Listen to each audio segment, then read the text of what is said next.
안녕하세요. 매일주와 함께 이정규 목사입니다. 안녕하세요. 이성미입니다. 제가 어릴 때 성경에서 배운 건 남자, 여자 딱 그냥 끝이잖아요. 그렇지. 근데 제가 요번에 미국 나가가지고 보니까 남자, 여자 그리고 또 다른 성들이 어마무시하게 많더라고요. 예. 저는 사실 좀 충격받았었어요. 이게 맞는 건가? 이게 과연 우리가 배운 대로 가지 않는 이 길이 이 엉망진창인 길을 그냥 우리가 봐도 되는 건가 뭐 이런 느낌? 근데 지금 우리나라도 그런 심각한 현상들이 계속되고 있잖아요. 그 창조 섭리를 역행하는 일들이거든요. 그렇죠. 근데 이것이요. 인권이라든지 뭐 차별 금지라든지 이런 그냥 좋은 말들이잖아요. 그 명목하에서 목소리가 높아지고 있다는 거예요. 이럴 때일수록 우리 크리스찬들은 분별력을 가져야 되고요. 기도해야 된다고 생각해요. 그런데 다행스럽게도 이 포괄적인 차별금지법 막기 위해서 힘쓰고 계시는 분들이 많다는 게 그나마 소망인 거예요. 네, 오늘 그분 중에 한 분을 저희가 모셨습니다. 어떤 분인지 먼저 화면으로 만나보시죠.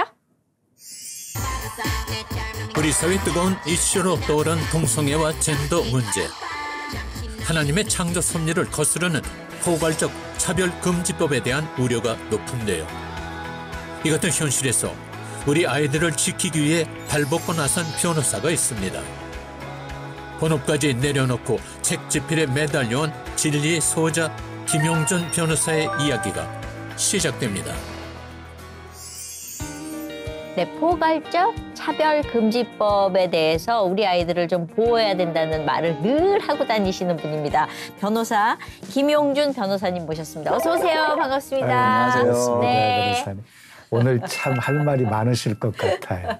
하나님께서 변호사님의 삶을 어떻게 하나님 인도하셨는지도 궁금하고요. 언제부터 신앙생활을 시작하셨는지. 제가 유치원생 때 아버지께서 저희 가족을 데리고 미국으로 유학을 가셨습니다. 근데 아버지가 당시 굉장히 이제 힘든 역경들 속에서 하나님을 아주 깊이 있게 만났고 그래서 이제 저희 가족들도 이제 그걸 계기로 하나님을 믿게 됐고 아버지가 어렸을 때 그 용돈을 주실 때 어린이 성경을 다 읽으면은 용돈을 주신다고 해가지고 이제 성경을 이제 좀 많이 접하게 되면서 이제 그런 것들이 신앙의 토대가 됐던 것 같습니다. 근데 성경을 읽는다 그래도 우리가 글자로 읽으면 마음에 안 와닿잖아요. 용돈 받기 위해서 읽었으면 그냥 글자로 읽었으면 뭔가 꽂히거나 이런 게 없었을 텐데 어떠셨어요? 성경을 읽으면서 이렇게 뭔가 가슴을 툭툭 치는 일들이 있었어요? 어린 시기를 지나서 이제 청년기가 됐을 때는 이제 성경에 대해서 이게 진짜인지 뭐 팩트 체크를 해야겠다는 생각을 이제 수년 동안 했습니다. 그래서 수년 동안 성경이 과연 진짜인지 이렇게 리서치하고 찾아보고 심도 있게 팠는데 그 이유는 이 성경을 보다 보니까 그 하나님과 재물을 겸하여 살 수 없다. 하나님과 세상을 겸할 수 없다는 것은 하나님을 세상보다 더 우선순위에 둬야 된다는 것이고 그것은 내가 세상적으로 뭔가를 원한다고 하더라도 만약에 예수님이 기뻐하는 것과 반하면은 그것을 내려놔야 되는 것이고 그렇다면은 이 세상적으로 제가 원하는 것들을 예수님 위해서 희생을 해야 되는 부분들도 굉장히 많이 있는데 과연 그럴 만한 가치가 있을까? 사도 바울도 말씀하기를 그 그리스도 안에서 이 세상에 소망만 있을 뿐이라면 우리가 가장 불쌍한 사람이라고 했지 않습니까?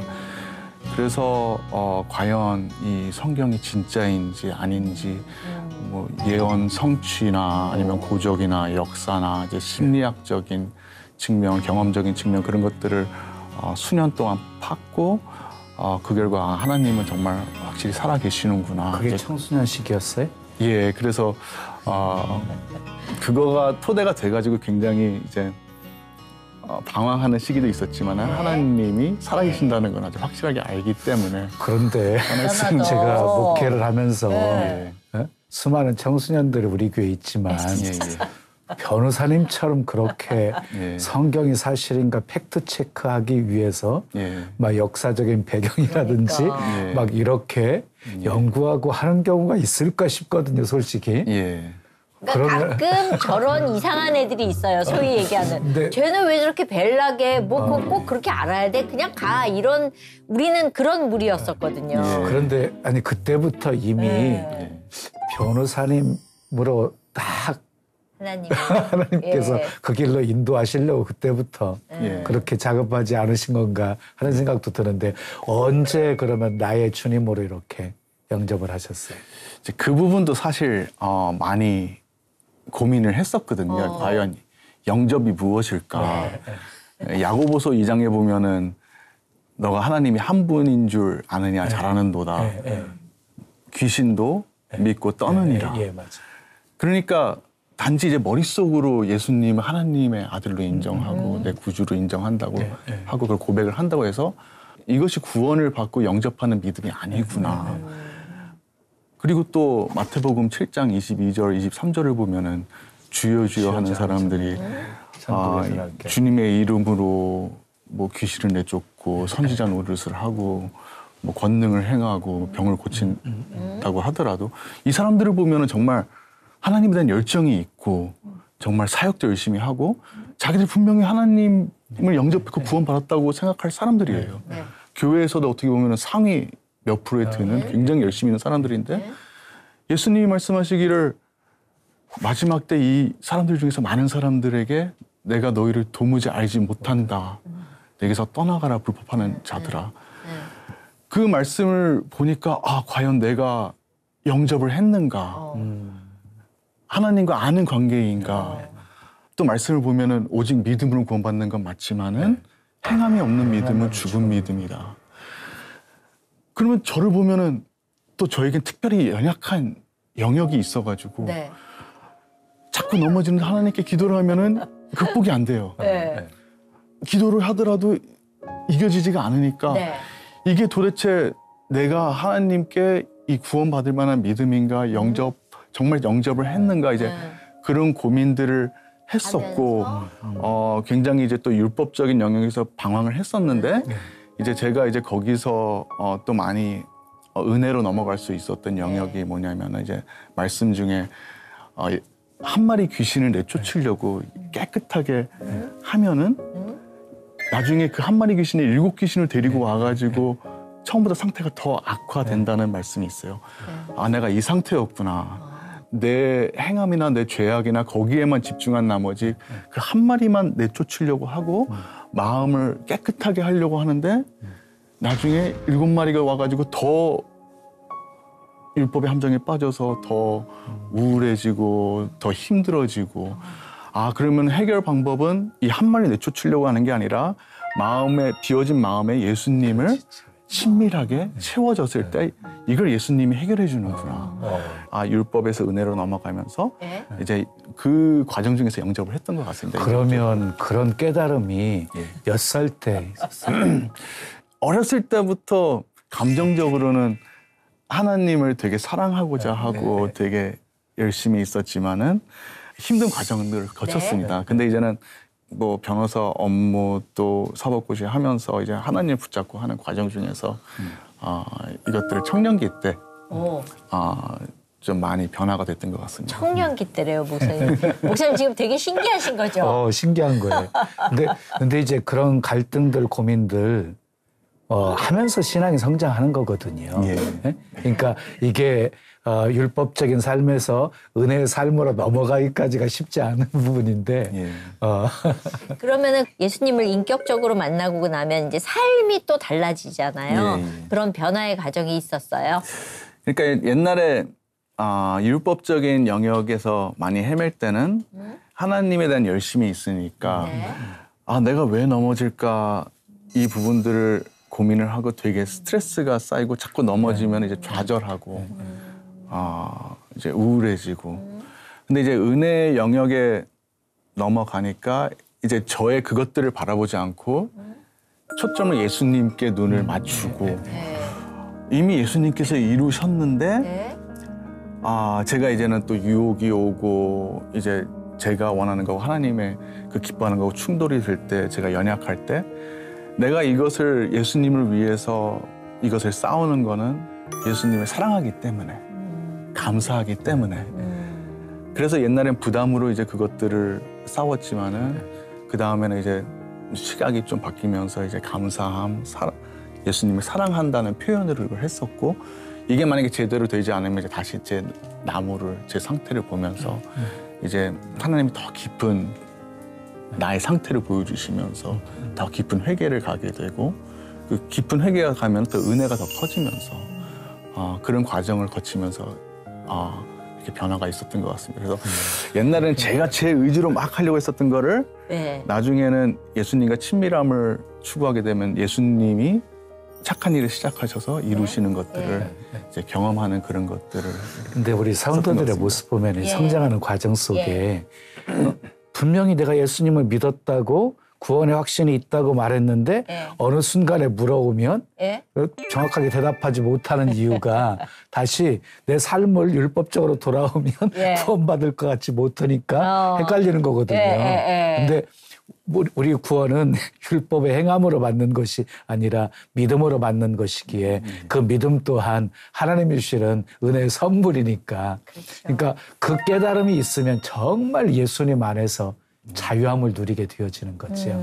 그런데 우리 변호사님 보니까 정말 예수님 영접하고 주님과 밀접한 관계를 이어가는 과정도 그냥 평범한 사람들의 모습 속에서 발견되는 부분도 있긴 하지만 좀 더 심도 깊다 하는 생각이 들거든요. 남다르세요.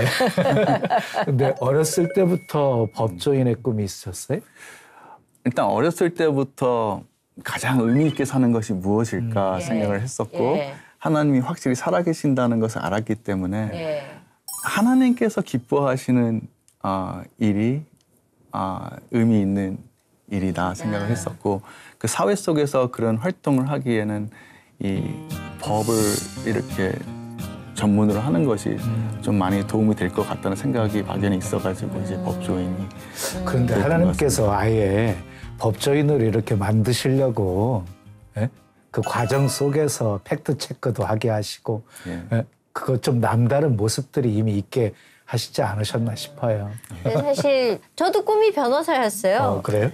아니 꿈은 가질 수 있잖아요. 근데 어느 날 무너지더라고요. 내가 실력이 안 되는구나. 뭐 이런 생각을 하면서 좌절하고 다른 길을 이렇게 찾잖아요.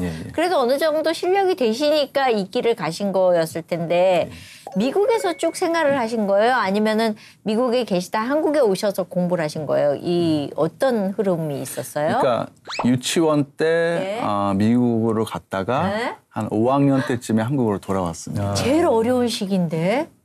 그래서 공부 따라가기가 되게 힘들었습니다. 굉장히 한국말도 어느라고 영어도 어느 정도 배울만 할 때 온 거잖아요. 그러면 어떻게 공부하셨어요? 처음에는 한국말을 잘 못하니까 선생님이 너는 시험 볼 그런 준비가 안 돼 있으니까 옆에 반장 거 가서 베껴가지고 그렇게 하라 그렇게 시작을 했었고 그래서 꼴찌부터 시작하면서 대학교 들어갈 때까지 굉장히 고난의 연속이었습니다. 힘들었습니다. 반가운 소식이 있었습니다. 꼴찌부터 시작하셔가지고 치고 올라가신 거예요? 예. 그럼 또 어떻게 사법고시. 그러니까요. 그러니까 그만큼 사실 뛰어난 머리를 갖고 있으니까 그게 사실 쉽지 않거든요. 공부하는 거 요령도 필요하고 머리도 있어야 되고 그렇잖아요. 저희는 아무리 공부하려고 그래도 공부를 열심히 해가면 선생님이 늘 제가 안 한 데서만 시험 문제를 내셨거든요. 근데 그런 감각이 있었으니까는 성적도 시험도 지금 쭉쭉쭉쭉 패스해서 사법고시 같이 패스하신 거잖아요. 근데 저는 똑똑했다는 생각은 한 번도 안 했고요. 정말 예수님께서 그 중간중간에 건지셨다는 것을 정말 체험을 많이 했어요. 진짜요? 사법고시도 바로 패스한 게 아니라 조금 과정들이 있었나요? 계속 과정들이 힘들었는데요. 그래요? 사실 초등학교 5학년 때부터 이 책 집필하는 이 시점까지 계속 고3과 같은 생활을 거의 나날이 했습니다. 사법고시도 보면은 이제 대학교 들어가서 좀 빠르게 사법고시를 붙고 싶은 마음에 이제 일찍 시작했는데 이제 군대 가기 전에 1차를 붙었어요. 근데 1차를 붙고 2차를 2번 떨어지고 이제 대학원에 다니면서 이제 군대 갈 나이가 차서 이제 공군 장교로 3년 4개월을 가게 됐어요. 근데 이제 거기서도 사법고시를 빨리 붙고 싶은 마음에 이제 딴 남들은 6시에 칼퇴근해서 이제 재밌게 지내는데 저는 공부를 했고 거기서 다시 1차를 붙었는데 이제 아무래도 시간이 남들보다 훨씬 적으니까 또 2차 떨어지고 제대하면서 이제 다시 1차를 붙어가지고 이제 붙었는데 그 과정 중에 굉장히 힘들었던 게 하나님을 계속 의지를 하면서 기도를 하면서 하나님께서 도와주실 거야 하는 그 마음을 갖고 했는데 떨어지고 또 그 마음을 갖고 기도하면서 했는데 떨어지고 뭔지 알아요. 나중에는 떨어지고 나서 그냥 기도가 안 나오니까 교회 가서 그냥 새벽 기도에 가서 그냥 우는 게 울고 그 과정을 거치고 또 이제 변호사 활동을 하면서 또 하나님께서 인도하시기를 이제 한국에서 법학 박사까지 하고 이제 영국 변호사 시험을 보게 하시고 또 영국에서 석사도 하고 그다음에 오랫동안 이제 입법정책 활동도 같이 병행을 하면서 남들보다 굉장히 바쁜 삶으로 인도하셨거든요. 근데 그 과정들이 굉장히 그 고3 같은 그 급박한 긴장 속에서 긴장되는 시간들이 많았고 그 속에서 이제는 40년의 어떻게 보면 광야 생활 같은 그런 생활을 했다는 생각이 들고 근데 그 속에서 사탄이 제 머릿속에 이 부정적인 생각들, 힘든 생각들을 많이 줘요. 그래서 그 40년 동안의 생활을 이제 하나님께서 그 부정적인 생각들을 또 대처하게 하신 방법 중에 하나는 이제는 베드로가 파도 위를 걸을 때 이 파도를 보면은 두려워가지고 빠져버리잖아요. 근데 두려운 생각, 부정적인 생각 그것들을 여기서 눈을 돌려서 예수님의 초점을 맞추면은 걷잖아요. 이제 사실 그 말씀을 많이 붙잡고 예수님께서 그 파도 위를 걸을 때 도저히 빠질 수밖에 없는 상황에서 건지시고 그래서 40년 동안 그렇게 저를 인도하시고 나중에 보면 그 40년이라는 세월이 불필요했던 시간이 하나도 없이 정말 또 특히 이 책을 집필하는 데 있어서 하나님께서 이것을 사용하셨다는 것을 많이 깨달았습니다. 근데 아까 영국 변호사 시험도 준비하셨다고 그랬잖아요. 그러면 영국 변호사 시험도 합격하셨어요? 예. 저는 지금 변호사 활동을 하면서 대한변호사협회에서 이제 형법, 형사와 그 해상, 이제 국제무역이나 아니면 국제적인 업무 그 두 부분의 전문 분야로 이렇게 인증을 받았습니다. 형사와 관련해서는 형사법을 받았고 또 고려대학교에서 그 연구 교수로 아이들한테 강의하기도 했었고 근데 이제는 국제 업무를 할 때는 영국 변호사 자격증이 굉장히 큰 도움이 됩니다.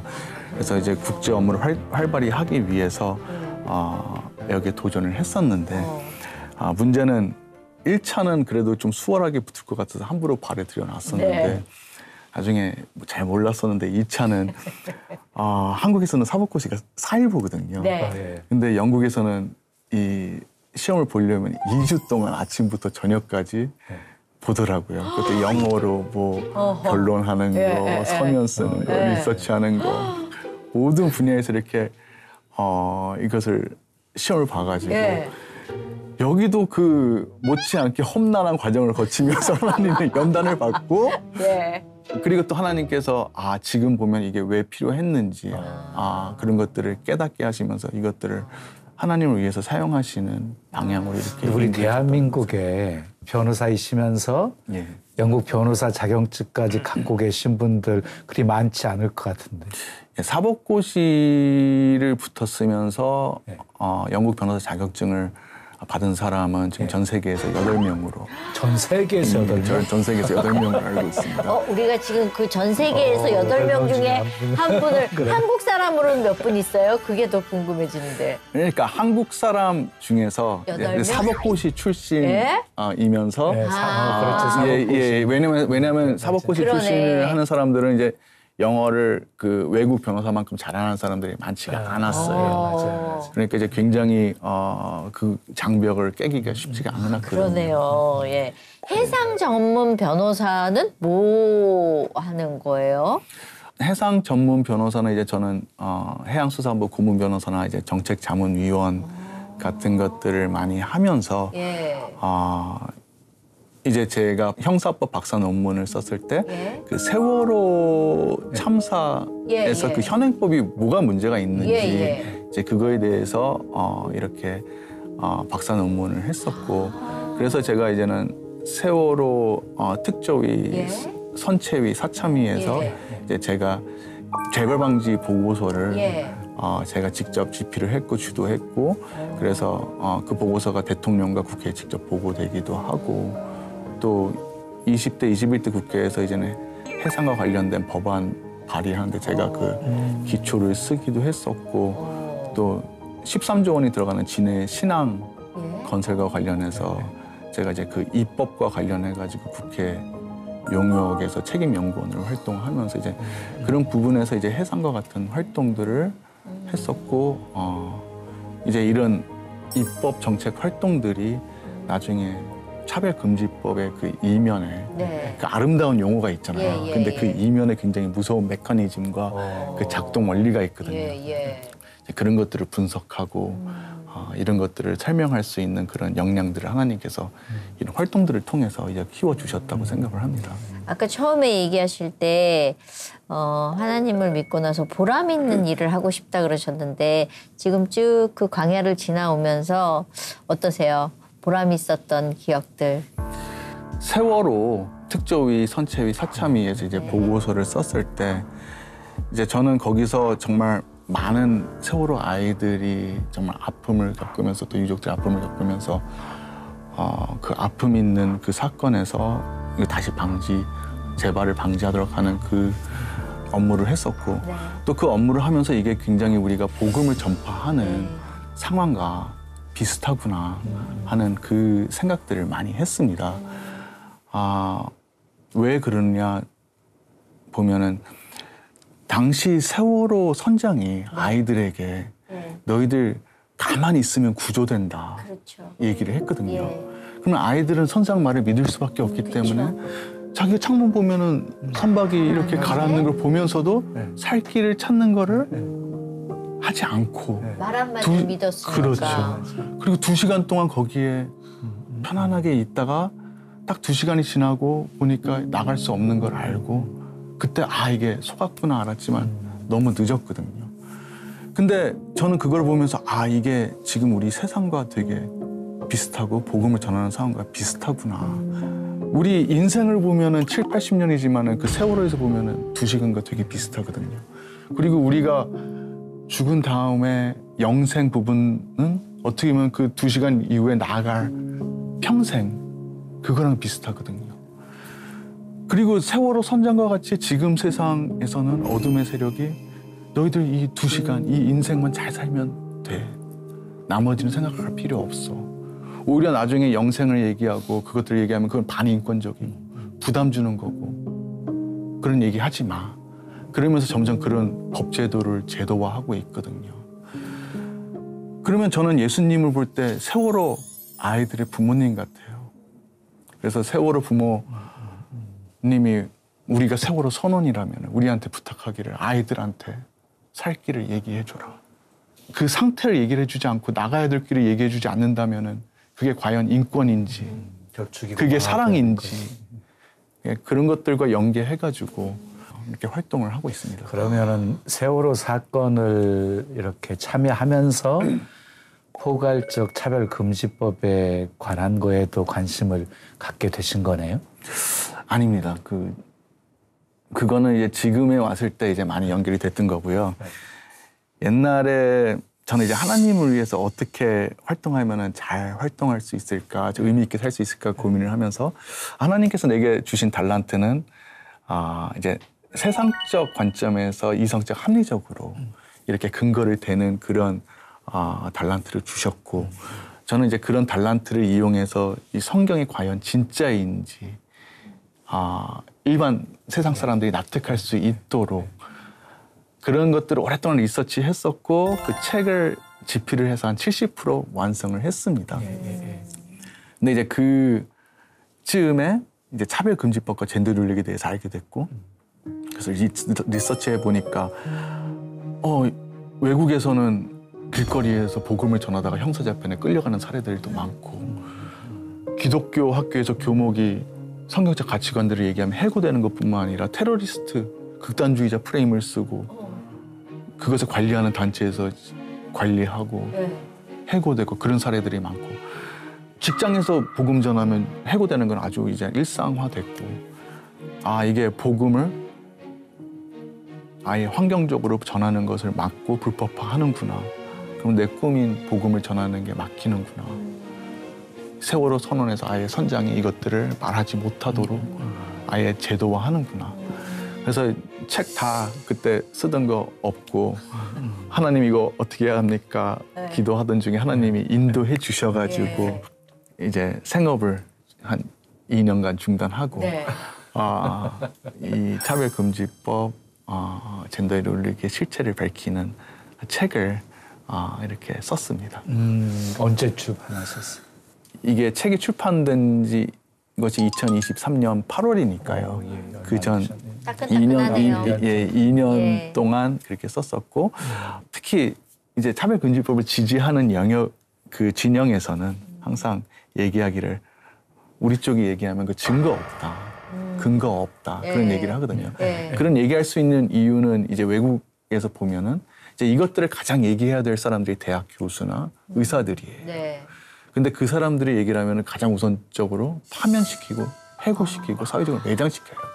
그럼 그 사람들이 그걸 얘기하려면 수십 년간 노력해서 피땀 흘려서 쌓은 커리어를 포기하는 걸 감수하지 않으면 얘기를 못 하거든요. 그러니까 이 근거들을 얘기할 수 없는데 그러면 이제는 목사님들이 얘기를 하면은 이제는 근거 없다, 증거 없다 하면서 또 프레임을 씌워요. 교회에. 그러니까 일반 시민들이 못 듣도록, 안 듣도록, 귀를 닫도록. 그래서 이제 이 근거들을 마련하는 게 되게 중요했고 그래서 저는 책 한 문장 한 문장의 근거를 달았는데 그 근거가 5,000개가 넘습니다. 그리고 그 근거 주석만 400페이지가 넘어요. 그래서 근데 그것은 변호사 업무를 병행하면서 할 수 있는 작업이 아니에요. 그렇죠. 그래서 생계를 중단하도록 하시고 그렇게 책을 집필해가지고 젠더 룰릭에 맞서 싸울 수 있는 무기를 이렇게 마련한다는 생각으로 무기를 좀 많이 나눠줘야 되는데 많이 안 갖고 가셨죠? 어려워가지고 책이 두껍잖아요. 일단. 주석만 막 400페이지고 그러면은 책이 굉장히 두껍게. 책이 2권으로 돼 있는데요. 이제 1권과 2권이 있는데 1권은 이제 본문만 있어요. 그리고 거기는 사실 우리 기독교 목소리가 일반 시민들과 공감대를 이루어야 되기 때문에 사실 이 싸움에서 키는 시민들의 마음을 누가 잡느냐거든요. 근데 우리의 신앙의 목소리로 얘기하면 귀에 안 들어와요. 그렇죠. 그래서 그 공감대를 얻을 수 있는 부분은 이 젠더 이데올로기는 사실상 그 목적을 달성하기 위해서 우리 아이들을 희생시키거든요. 그 해악성을 엄청 미치면서 그것들을 이제 사람들에게 알려지지 않도록 하는 그런 제도적 장치를 다 마련을 해요. 그래서 그것들을 알리면은 공감대를 얻을 수가 있다고 생각하기 때문에 그 부분들을 잘 느껴질 수 있도록 1권을 마련을 했고 2권은 이제는 Q&A로 해가지고 이제 기독교가 어떻게 탄압되는지 되게 압축적으로 이렇게 정리를 했고 만약에 이거에 대해서 반대할 때 딱 근거 자료 다 찾아볼 수 있거든요. 그리고 근거 자료도 신앙적인 근거 자료가 아니라 다 뭐 예일대 논문, 기사, 뭐 보건당국의 객관적인 자료들 그런 것들로 해서 뭐 정부기관이나 아니면 일반 시민들 언제든지 이게 객관적이고 진실이네 알 수 있도록 그런 작업들을 이렇게 해서 싸울 수 있는 무기를 사실 우리가 이렇게 얘기하고 있지만 많은 분들이 관심을 잘 안 갖고 있는 것 같은. 그러니까는 포괄적 차별금지법이 뭔지도 확실히 모르는 분들이 많으시거든요. 그거 뭐 왜 반대해야 돼? 그거 왜 이렇게 난리들이야? 이렇게 물어보신단 말이에요. 정확하게 좀 포인트를 짚어주시면 좋을 것 같아요. 인권 교육 차별금지법을 설명을 드리면은 이제 학생 인권 조례를 많이 뉴스에서 보고 서희초 교사가 이제 그것 때문에 사망한 안타까운 얘기들을 들었잖아요. 이 학생 인권 조례를 토대로 시행되는 교육이 인권 교육인데 이건 전 세계적으로 이제 공통적인 특징이 있어요. 그건 뭐냐면은 아이들 3세에서 5세부터 어린 아동기 때부터 이 사회적 성별을 이제 가리키기 시작해요. 미화에서. 사회적 성별이요? 사회적 성별이라는 것이 동성애나 성전환, 이제 그런 것들을 가리키기 시작하거든요. 3살에서 5살 아이들을요? 예. 그래서 되게 미화해서 이제 노출을 시켜요. 그래서 지금 노출시키는 정도도 점점 강해지고요. 그래서 그것을 교육을 받는 아이들은 굉장히 그 동성애나 성전환에 빠져드는 아이들이 폭증을 해요. 미국에서는 뭐 4명 중에 1명의 고등학생이 자기가 동성애나 성전환을 한다고 얘기를 하고 있고, 뭐 영국에서도 평등법, 차별금지법이 시행된 지 8년 만에 성전환 하겠다는 아이들이 44배가 늘었는데 4세에서 6세 아이들이 되게 수십 명이 돼요. 그 아이들은 사실 이게 교육 때문에 이렇게 된 거거든요. 호기심이겠죠. 아니 계속 그런 식으로 그렇게 되니까 그렇게 얘기하는 되게 장려하고 나다움을 이렇게 하라고 하고, 근데 문제는 이 아이들이 그걸 통해서 행복해지느냐. 자살률이 20배가 높아져요. 차별금지법이 가장 먼저 시행된 국가를 보면은 50년 동안 연구를 정부 통계를 통해서 했는데 자살률이나 그런 정신적 그 건강에 굉장히 악화된 그 건강 상태 수치가 유의미하게 변하지 않아요. 그러면 여기서는 사회적 차별 때문이 아니라 동성애나 성전환 자체에서 오는 그런 부작용들이거든요. 근데 이제 이런 것들을 전혀 검증하지도 않고 토론하지도 못하게 하면서 법제도적으로 아이들한테 어릴 때부터 주입한단 말이에요. 그러면 아이들은 이제 그것 때문에 많이 죽어가고 정말 삶이 파괴되는데 이런 것들을 토론하지 못하게 하는 역할을 하는 것이 이 차별금지법입니다. 인권과 차별 금지를 내세워서 동성애나 성전환이 이런 부작용을 낳는 것들에 대해서 얘기를 하는 것도 거기에 걸리게 되거든요. 근데 포괄적이잖아요. 그렇죠. 굉장히 넓게 우리가 알 수 있는 거잖아요. 그 포괄적이라는 단어가 문제가 되는 걸 좀 설명해 주세요. 그러니까 개별적 차별금지법과 포괄적 차별금지법이 있거든요. 개별적 차별금지법은 정말 차별금지를 위해서 필요한 법들이에요. 근데 이제 포괄적 차별금지법이라는 것은 이제 악용 가능성을 굉장히 넓히는 법 체계를 하고 있는데, 근데 이제 포괄적 차별금지법을 알려면 그 전제로 그 사성적 뿌리가 되는 젠더 이데올로기와 사회적 성별에 대해서 알아야 돼요. 설명을 드리면은 젠더 이데올로기라는 것은 생물학적 성별을 해체해서 사회적 성별로 대체하는 것인데 좀 어렵잖아요.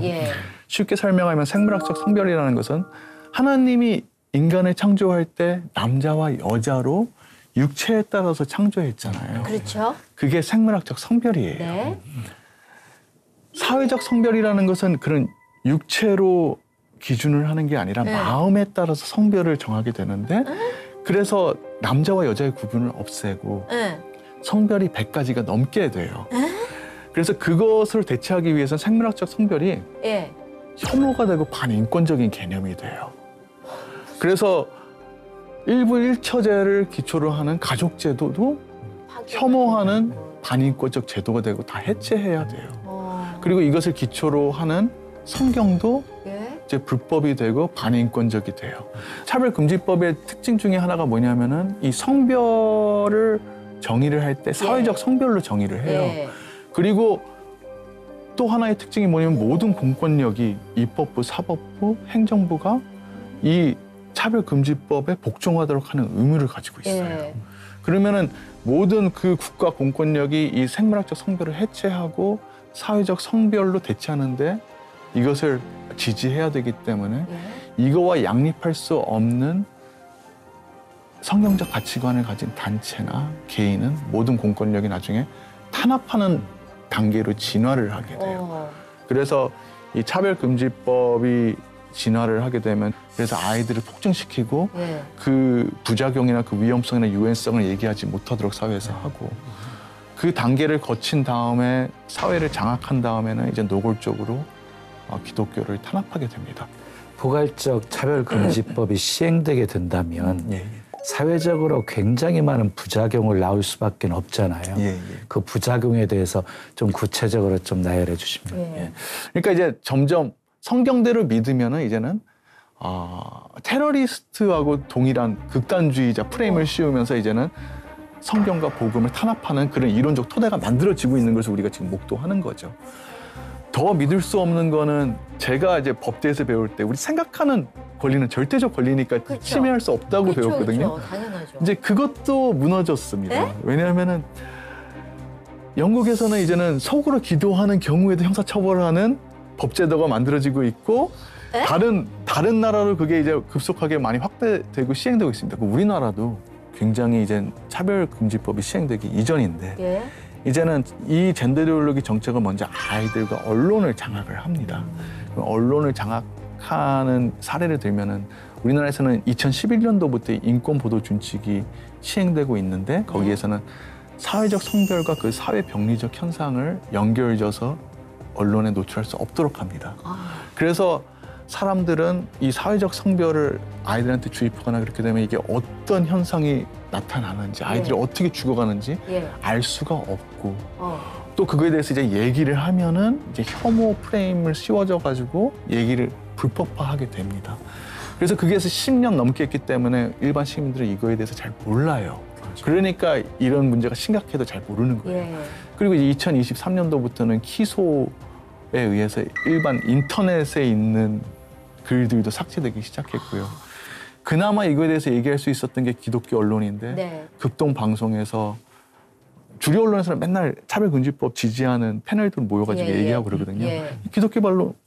기독교 언론에서는 성경적 가치관에 따라서 그걸 반대하는 패널들로 얘기할 수 있는 건데 그렇게 해서 공정성이 어긋난다고 징계 처분을 했습니다. 그래서 대법원에서 2024년 6월에 그게 적법하다는 최종 확정이 됐었고 이제는 기독교 언론까지 재갈을 물리는 제도적 장치가 이루어지고 있고요. 그 다음에 이제 사법부도 이제 유독 젠더 이데올로기에 유리한 판결을 할 때는 이제 실질적 입법 행위를 한다는 비판을 많이 받습니다. 예컨대 얼마 전에 2024년 7월 그 건강보험공단 피부양자 자격의 동성 커플을 이제는 인정하는 그런 대법원 판결이 확정이 됐지 않습니까? 이제 우리 기독교 신앙을 지켜주는 이제 헌법적 가치가 있지 않습니까? 종교의 자유, 언론의 자유, 양심의 자유, 표현의 자유 그런 것들이 다 무력화됩니다. 그러니까 다 무력화돼가지고 보호가 되지 않고 이제 개별적으로 나중에 매장을 시킵니다. 그렇죠. 그러면 저희는 이제 쉽게 생활 속에서 알아 먹어야 되니까 만약에 아이가 아침에 일어나서 엄마 남자애인데 난 오늘 여자로 살 거야. 이렇게 이야기했을 때 엄마가 네가 지금 정신이 있는 애냐 없는 애냐 너는 태어날 때부터 남자였어. 네가 어떻게 여자로 산다 그래. 이러면 문제가 되는 건가요? 그 실제 사례를 말씀드릴게요. 노르웨이에서 이제 선생이 아이들을 가리키다가 신고를 했습니다. 왜요? 뭐라고 신고를 했냐면 그 가정에서 이 사회적 성별 발달에 장애가 되는 가정교육을 하는데 그 가정교육이 이제 성경적 가치관들을 교육을 한다는 것이에요. 있죠. 어떻게 됐느냐? 아동복지기관이 삐요삐요 출동을 해가지고 아이들 3명을 격리시키고 3개월 된 아이들을 격리시킨 다음에 그 가정의 양육권을 박탈하고 다른 가정에 입양하는 절차를 진행했습니다. 그래서 부모들은 이제 보드나리우 부부라고 하는데 부모들은 소송을 제기하겠죠.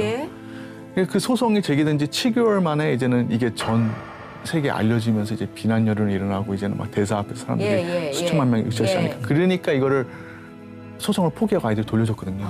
근데 전문가들은 이게 알려지지 않았다면 아이들 뺏겼을 거라 그러고 실질적으로 이제 그런 상황에서 아이들을 뺏기는 사례들이 이제 많이 발생하기 시작하고 있습니다.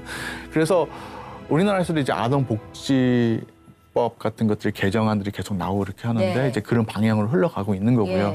만약에 이제 사회적 성별을 해서 아이들이 이제 자살률이 20배 높아지고 그렇게 되면은 부모들이 걱정을 하니까 이런 거에 대해서 좀 신중해라 뭐 이제 그런 얘기들을 하면은 그것 자체가 이제 아동학대 프레임에 씌워져 가지고 이제 굉장히 곤란한 상황이 될 것이고요.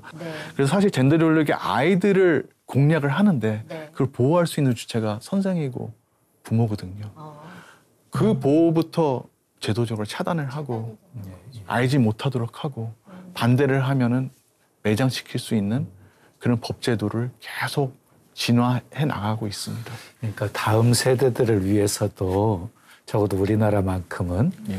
포괄적 차별금지법 시행되지 못하게 예. 뭐 목숨 걸고 막아야 되는 상황이잖아요. 그 좀 막기 위해서 예. 책을 집필하셨잖아요. 예. 그 2년간이나. 예. 그러면 2년간 경제적인 수입도 끊어졌을 텐데 예. 많은 어려움도 있었겠다 하는 생각이 들고요. 예.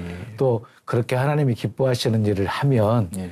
하나님이 반드시 또 보상해 주시거든요. 예. 혹시 그런 얘기 있으신지? 일단은 집필할 때는 이제 현금 유동성이 많이 부족을 했죠. 근데 이제는 하나님 만나를 공급하듯이 또 이제는 인디자인 책 할 때 이제 동역자들을 이렇게 붙여주시고 하나하나 인도해 주시는 걸 느꼈고 또 제가 이제는 사실 40년 동안 되게 힘들게 지냈었는데 그때 느낌이 마라톤을 다 뛰었는데 또 뛰어.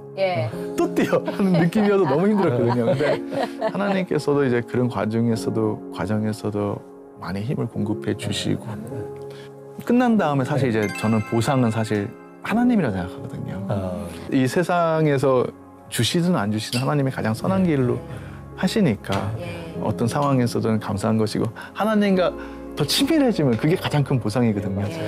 근데 이제는 그 나라와 그 일을 구하라 그러면 모든 것을 더해 주신다는 말씀에 따라서 제가 좀 하나님께서 더해 주시는구나 느꼈던 거는 아까 얘기했듯이 영국 변호사를 해서 국제적인 활동을 많이 하고 싶다고 얘기를 했었잖아요.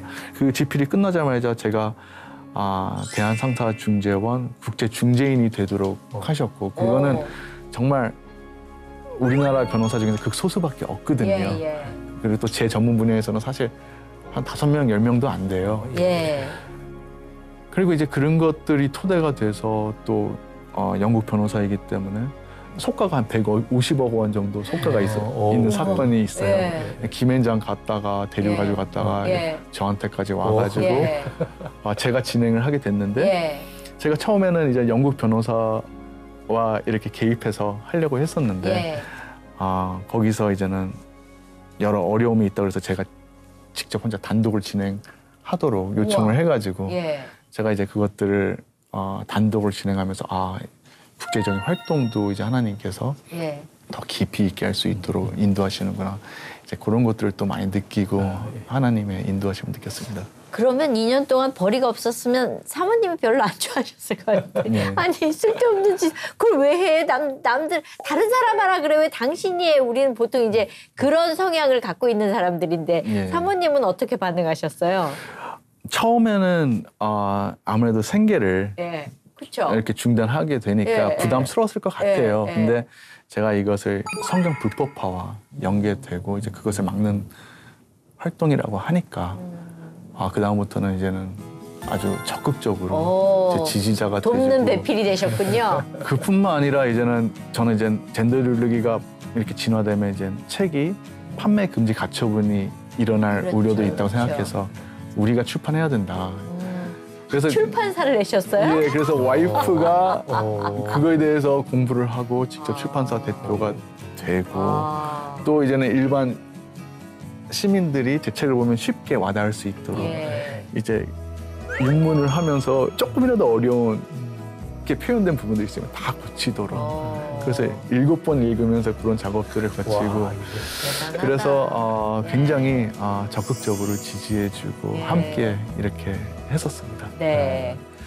우리 변호사님이 지금 다음 세대 살리는 일에 앞장서고 계시는데 사실 가까운 사람에게 복음 전하는 게 가장 힘든 일이잖아요. 혹시 주변에 있는 분들 전도는 사실 잘하셨는지? 저희 장모님이 교회를 40년간 다녔습니다.